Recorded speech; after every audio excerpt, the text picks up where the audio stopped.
আজকের ভিডিওতে আমি শেয়ার করব আমার রান্নাঘরে থাকা পুরনো হটপটকে আমি 2 মিনিটেই কি করে নতুনের মতো ঝকঝকে করে ফেললাম। নমস্কার বন্ধুরা, আমি দেবজানিস ব্লগে তোমাদের অনেক অনেক স্বাগত। তো দেখো, রান্নাঘরে কিন্তু অনেক জিনিস এমন আছে কিছুদিন না ব্যবহার করার ফলে কিন্তু এতটা তেলচিটে হয়ে যায়, আর এগুলোকে একদম নতুনের মতো ঝকঝকে করে ফেলা কিন্তু অত সহজ কাজ নয়।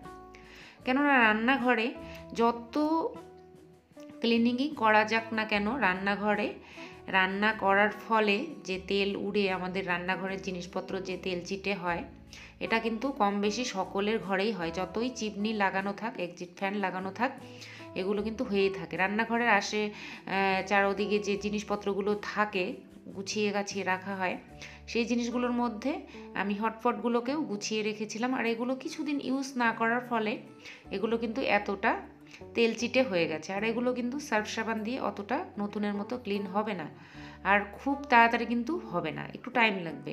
তো আমি সেই জন্য খুব তাড়াতাড়ি এগুলোকে পরিষ্কার করব, ভাবলাম তোমাদের সঙ্গেও এগুলো শেয়ার করে দিই। তো দেখো কতটা তেলচিটে হয়েছে কিছুদিন ব্যবহার না করার ফলে।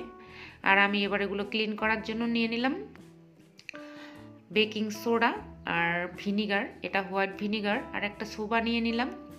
আর এই পাত্রটার মধ্যে এবার আমি নিয়ে নেব ভিনিগার আর বেকিং সোডা। তো বেকিং সোডা আমি এখানে নিয়ে নেব, এখানে আমি 2 চামচ মতো নিয়ে নিলাম। এগুলো সবার ঘরেই থাকে, বেকিং সোডাকে অনেকে খাওয়া সোডাও বলে। আর এখানে আমি 2 চামচ মতো ভিনিগার নিয়ে নিলাম। আর এই ভিনিগারটা আমি রান্না করার কাজে ব্যবহার করি। আর এটা নিয়ে এবার এটা মিক্স করে দিলাম। আর এটা দিয়ে কিন্তু আমি খুব সহজেই মাত্র 2 মিনিটের মধ্যেই একদম নতুনের মতো ঝকঝকে করে ফেলবো, কোনো রকম পরিশ্রম ছাড়াই। দেখো, এই মিশ্রণটাতে এবার আমি একটা নর্মাল ছোবা নিয়েছি, খুব সফট। আর এটা দিয়ে খালি শুধু এর মধ্যে বুলিয়ে দেব, ঘষাঘষি কোনো ধরনের প্রেসার দেওয়ার দরকার নেই, শুধু একবার করে এর মধ্যে বুলিয়ে দেব। আর এর যে তেল চিটে সেটা কিন্তু একদমই নাই হয়ে যাবে, আর খুব তাড়াতাড়ি কিন্তু ক্লিন হয়ে যাবে। তো এটা দিয়ে শুধু আমি একবার বুলিয়ে নেব, আর লাস্টে একটা জিনিস ইউজ করব, সেটাও তোমাদেরকে দেখাবো। আর কত তাড়াতাড়ি হয়ে যায় সেটাও দেখাবো। আমি শুধু একবার করে লাগিয়ে দিচ্ছি, আমি কিন্তু কোনো ধরনের এটা প্রেসার দিচ্ছি না, আর এটা টাপ কিছুই লাগবে না, শুধু একবার করে এটাকে লাগিয়ে দিলাম। দেখতেই পাচ্ছ, এতে করেই কিন্তু একদমই নোংরাটা যে তেল চিটে, এটা নোংরা নয়, এটা তেল, রান্নাঘরের যে রান্না হয় সেই তেল। আর এই তেল চিটেটা এতটাই টাফ হয়ে যায়, একদম পুরো আঠালো হয়ে যায়, সেটা কিন্তু অনেক সময়ই উঠতে চায় না। তো এই হটপটগুলো কিছুদিন ব্যবহার না করার ফলেই এগুলো তেল চিটে হয়ে গেছে, আর ভেতরটাও অনেক নোংরা হয়েছে। তো এভাবে করে একটু লাগিয়ে দেব, আর এটা কিন্তু খুব তাড়াতাড়ি হয়ে যাবে। আর একটা ব্রাশ দিয়ে যে সাইডের অংশগুলো, যেগুলোর মধ্যে হাত হাত পৌঁছায় না, সেই জায়গাগুলোতে আমি ব্রাশ দিয়ে একটু দিয়ে দেব। এতে করেই এই হটপটের ঢাকনাগুলোও কিন্তু একদমই ঝকঝকে হয়ে যাবে।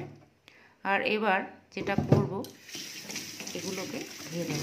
আমার কিন্তু মোটামুটি কাজ শেষ। এবার লাস্ট অবধি যেটা করব সেটা হচ্ছে এই ধোয়ার পর সেটা করব, তাতে করে একদম নতুনের মতো হয়ে যাবে একদম। এগুলো কিন্তু নতুন হটপট একদমই নয়, এগুলো পুরনো। আর আমি এগুলো অনেক দিন ইউজ করেছি, আর এখন খুব একটা প্রয়োজন পড়ে না, সেই জন্যই আমি কিচেনের র্যাকের মধ্যে এগুলো গুছিয়ে রেখে দেই, আর সেখানেই কিন্তু এতটা তেল চিটে হয়ে যায়। তো এই হটপটগুলো কিন্তু আমার ধোয়া হয়ে গেছে। আর এবার যেটা করব, একটা লিকুইড নিব, যে কোনো লিকুইড, আমি অয়েল লিকুইড ইউজ করি, সেটাই নিয়ে নিলাম একটু সামান্য, 1 ড্রপ মতো। আর এই লিকুইডটা শুধু একবার এটাকে আমি ধুয়ে নেব এই লিকুইডটা দিয়ে। এতে করে তোমাদেরকে দেখাবো যে আমি 2 মিনিটের মধ্যেই কি করে আমার পুরনো তেল চিটে হটপটকে একদমই নতুনের মতো কিভাবে ঝকঝকে করে ফেললাম। আর এভাবেই আমি ক্লিন করি, এতে করেই কিন্তু আমার খুব তাড়াতাড়ি হয়ে যায়, আর পরিশ্রম একদমই হয় না, আর একদমই নতুনের মতো ঝকঝকে হবে। তো দেখো, আমার কিন্তু ড্রপটা দিয়েও কিন্তু একবার ধুয়ে নেওয়া হয়ে গেছে। এবার শুধু নর্মাল জল দিয়ে আমি এগুলোকে ধুয়ে নিচ্ছি, আর ধুয়ে দেখাচ্ছি তোমাদের যে এই হটপটগুলো প্রথমে কেমন ছিল আর এখন কতটা নতুনের মতো ঝকঝকে হয়ে গেছে অবশ্যই দেখাবো তোমাদেরকে। প্রথমে ধুয়ে নিচ্ছি। আর যারা যারা আমার চ্যানেলটাকে এখনও সাবস্ক্রাইব করোনি অবশ্যই করে চ্যানেলটা সাবস্ক্রাইব করে দিও। আর যারা পুরনো বন্ধু রয়েছে তারা ভিডিওটাতে লাইক করে দিও। আর আমার চ্যানেলে প্রচুর ক্লিনিংয়ের ভিডিও রয়েছে অনেক ধরনের, তোমরা চাইলে দেখে নিতে পারো, আমি ডিসক্রিপশন বক্সে দিয়ে দেবো, নাইবা ভিডিওর শেষে এন্ড স্ক্রিনে তোমরা দেখতে পাবে। অবশ্যই করে ভিডিওগুলো দেখে নিতে পারো, তোমাদের কাজে আসবে। আর দেখো আমার হটপটগুলোকে তোমাদেরকে দেখাচ্ছি, একদমই নতুনের মতো হয়ে গেছে। এগুলো কিন্তু ব্যবহার করা পুরনো, আগের চেয়েও নতুন চকচকে হয়ে গেছে। আর এগুলো আমি আবার সেইভাবেই র্যাকের মধ্যে সাজিয়ে রেখে দেবো, যখন ইউজ করার তখন ইউজ করব।